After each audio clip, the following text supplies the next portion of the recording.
In the early 1930s, America was going through its darkest time, the Great Depression.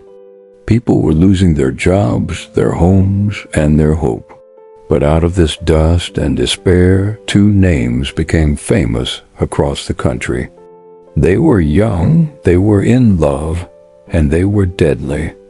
Their names were Bonnie Parker and Clyde Barrow.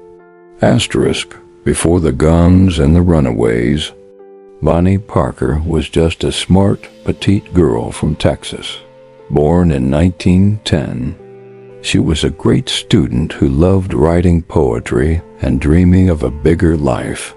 She got married very young, but her husband ended up in jail.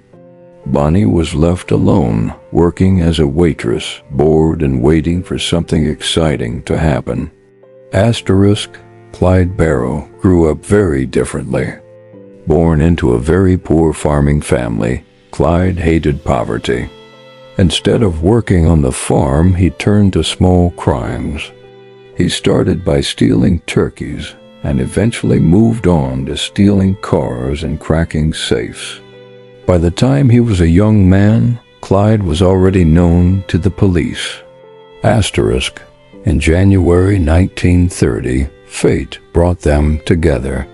Bonnie was visiting a friend and Clyde happened to drop by.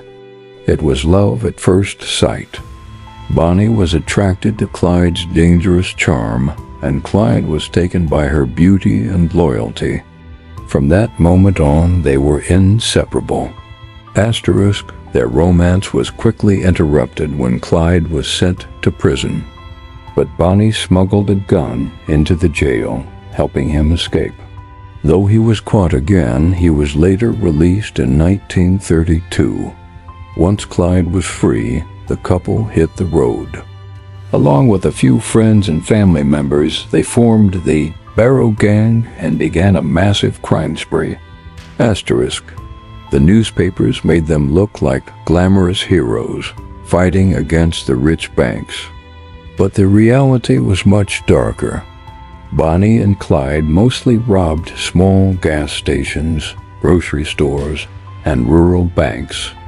They lived out of their car, constantly running, bathing in rivers, and eating whatever they could find.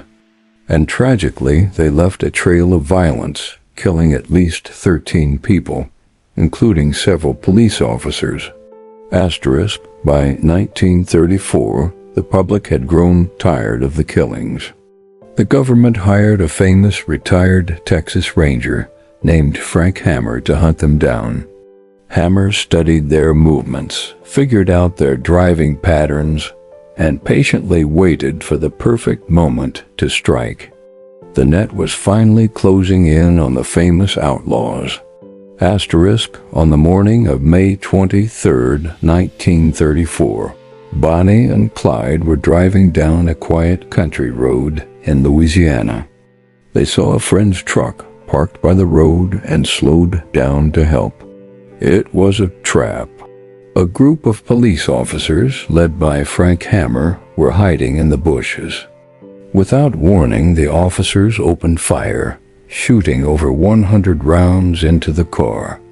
Bonnie and Clyde died instantly, ending their long run from the law. Asterisk, Bonnie and Clyde were dead, but their legend was just beginning. Decades later, movies and books would tell their story, often focusing on their romance rather than their crimes.